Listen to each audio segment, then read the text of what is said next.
Hello, everyone. This is Matthew from Unstoppable Domains here, and I'm joined by Brad. Going, everybody? So we've had quite a few updates here over the past couple of months. We wanted to just tune in and kind of give you a sense of what we've been up to. We're quite proud of all the progress we've had in the past few months. We recently just announced our integration with Coinbase Wallet. We also announced a partnership with Gemini. So both of these are pretty exciting. You can see that adoption is starting to pick up, at least among some of the major crypto companies in the US. And we see that as being very encouraging. I'm just going to let Brad give the community an update on, like where we've been with crypto wallets and the crypto community in general over the last 12 months and kind of where we're going. And then we were just going to talk about, the dweb, the trends that we're seeing, how people are starting to interact with this, what types of things are currently being built, and then, what we see in the short term in the next 3 to 6 months coming up for you guys. So, Brad, you want to start us off with a little bit of retrospective on wallets this past year? So the big news is that Coinbase Wallet integrated blockchain domain names. And so now inside of Coinbase Wallet, you can store your domain, you can send money to the domain, and you can manage the domain inside of the dApp browser. So you can do all of these things now inside of Coinbase Wallet. So go check it out, go give it a try. So we were thinking back to, I guess it was towards the end of 2019, maybe a little over a year ago, when we were starting to work with wallets to have them support blockchain domains. At the time, we didn't have any, I believe. I think we had one maybe in testing. And we were talking to folks, and one of the questions that we would get constantly was, well, when are you going to get Coinbase? When are you going to get Coinbase? Well, the answer, of course, is that Coinbase is a big company, and they take a while.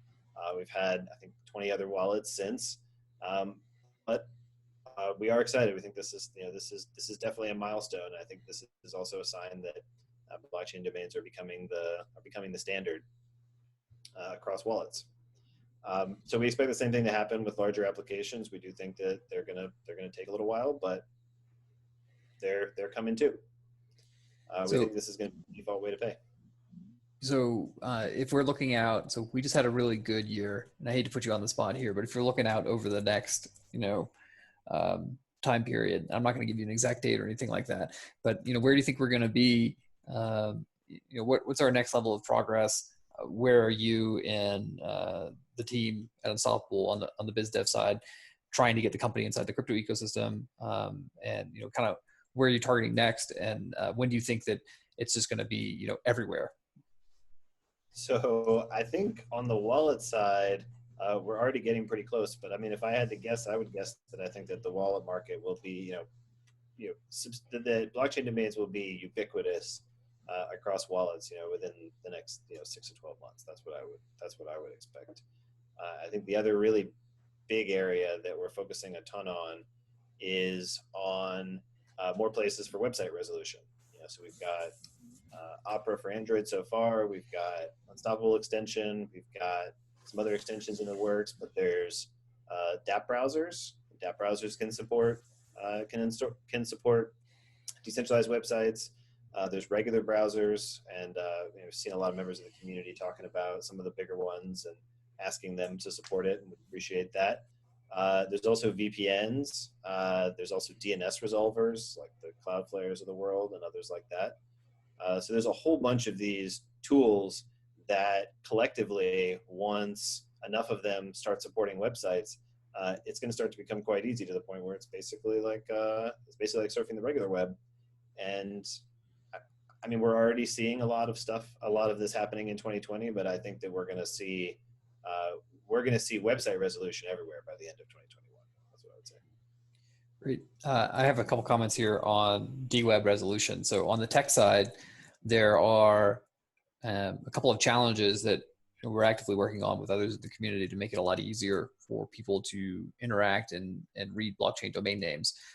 So we get a lot of questions, when are the major browsers going to support blockchain domain resolution? And the truth is we have to make it easier for them to do that. So a couple of things on that roadmap that I'll just mention is, we've talked about this with other people in the community, is like getting light clients ready for to make it easier to do direct reads from the blockchain from a browser. Because if you're a browser and you care about user privacy, you probably want them to be running, in an ideal world, they'd be running their own node.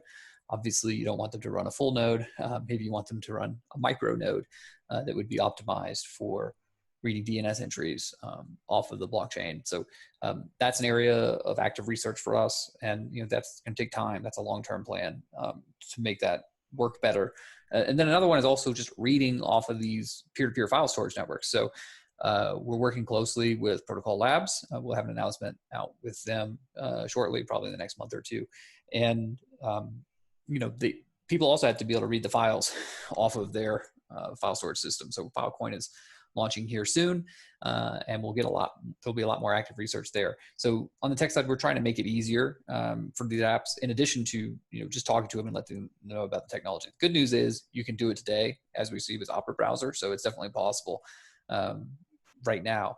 And as time goes on, it's going to get even easier.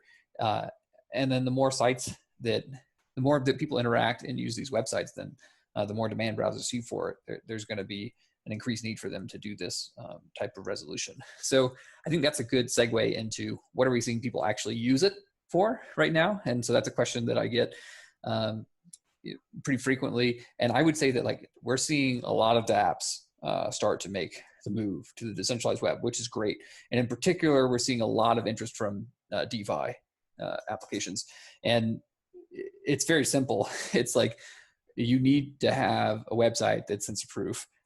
Because what happens if you can't pay off your loan in time because the front end is down for whatever DeFi application it is that you're using? And there's all sorts of edge cases like that where you want to be prepared. Another area is you want to be able to maybe have the community determine what's up on what content is being served on your decentralized website, and that's a lot easier to do with a blockchain domain because you can have that inside. You can have a voting mechanism which determines that inside a DAO, for instance, instead of having somebody on the team have to have the registered domain name, with GoDaddy or wherever else they're hosting provider, their DNS provider, whatever service they're using as their custodian there. And then that person has to deal with all that liability. So it's much better if you can stick that inside of a smart contract and then have people vote on it. So I think we're seeing a lot of traction there. Brad, where else are you seeing adoption on the centralized web? Yeah, so I think a lot of DeFi and dApps. We saw a lot of blogs go live with V1 of the blogging tool. So there's a lot of content demand. I think the other thing that's on people's minds right now that we're just getting a lot of requests around are tools for people to launch content and get paid for it on the decentralized web, especially because all of these crypto folks are getting censored in a lot of the regular channels like Twitter and YouTube and all these others. So people are asking us a lot about that right now, and I think this is going to be a big area soon. So, and then as far as what people are building, we actually just had HackFS. So if you haven't checked that out, I'd go check that out. There were a lot of entries there. I'm actually doing the judging this whole weekend. So that's my weekend, is looking at projects, which I'm excited about actually, because some of them are quite neat. I have two that I actually pulled up here that I want to demo because I think they're pretty cool. So let me see if the screen share works. All right, looks like we got it. So this first one, this is actually IPFS first person shooter .zil, right? And I'm going to pull this up through a gateway here. And this is 100% on IPFS. And let's see, I'm going to give this a try here. Let's see if I can come to this game. Boom. All right, let's play it.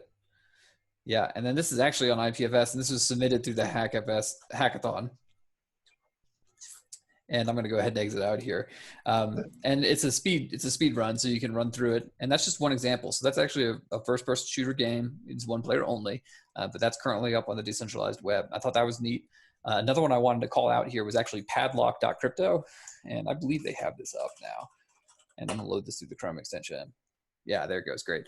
And this is a very cool, kind of like a paid Dropbox idea. And I'll show you some of these things here that this team did. And all of these are actually files.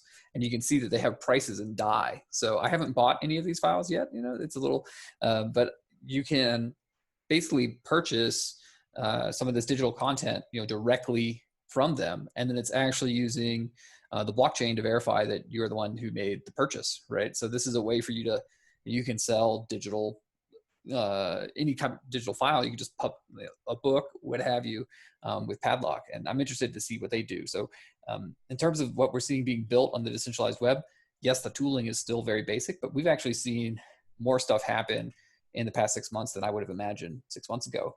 And I think that we're going to see a lot more upcoming functionality. And then a couple things there that we're going to continue to see.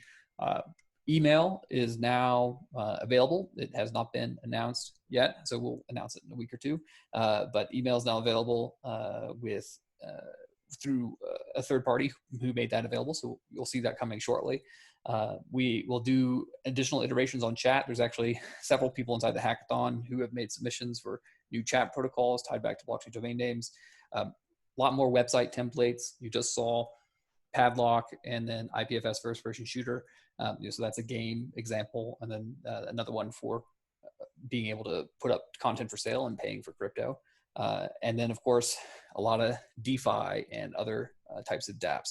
So I would just say that there's a lot more functionality coming to domain names.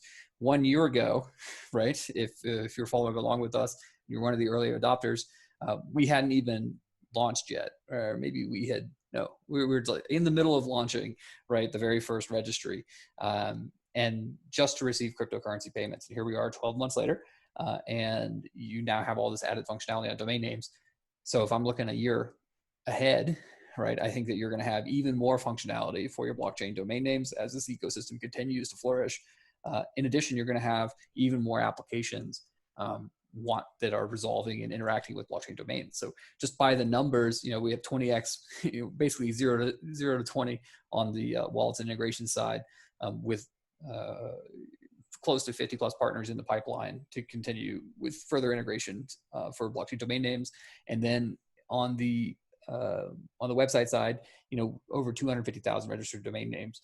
We are the largest blockchain domain registry now of anyone, which is a fantastic achievement, and tens of thousands of websites deployed, and cryptocurrency payments being sent every day using this technology. So it's been a great year. I'm looking forward to the next one. All right, Brad, any final comments here for the outro? Just that 2020 looks like the year of dweb. It's finally happening. Yeah, I think this is going to be the decade for dweb. So got plenty more work to do, and excited to continue to build things for you guys. And thanks again, as always, for the support.